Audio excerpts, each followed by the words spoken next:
अरे बेवफा हर जाई, जब निभावे के ना रहे तो हमरा से झूठा प्यार के नाता काहे कैलू?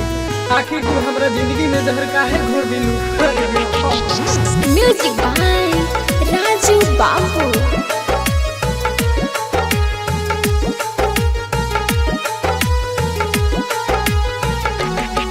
दिल तोड़ के बोला का पैलू, हमरा किस्मत में दगा कैलू।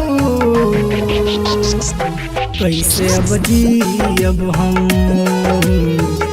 जहर अब पी अब हम। दिल तोड़ के बोला का पैलू, हमरा किस्मत में दगा कैलू। कैसे अब जी अब हम जहर अब पी अब हम।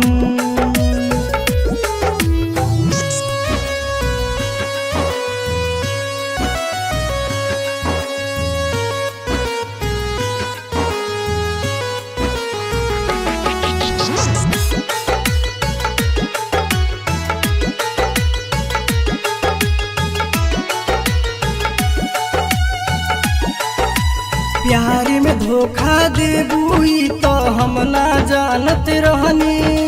जियल मुश्किल कर दिहलू अब हम तारोत बानी। दिल में आग लगा गईलू घुट घुट के जियत बानी। जिंदा लाश बना दिहलू अब हम तमुत बानी।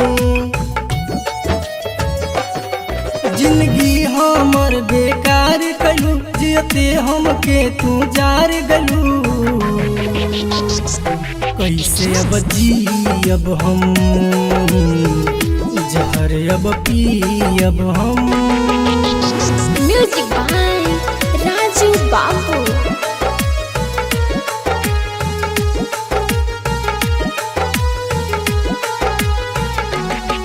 निभावे के ना रहे तो हमसे प्यार कहे तू कैलू। सुनो ये करे जा कैसे हमके तू छोड़ के चल गईलू।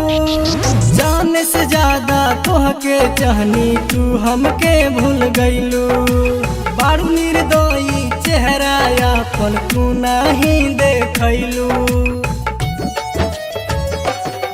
आर के आशिक के छोड़ दिहलू, दूसरा के तू अपना लिहलू।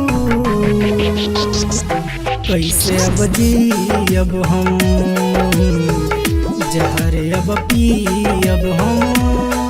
दिल तोड़ के बोला का पैलू, हमरा किस्मत में दगा कैलू। कैसे अब जी अब हम जहर अब पी अब हम।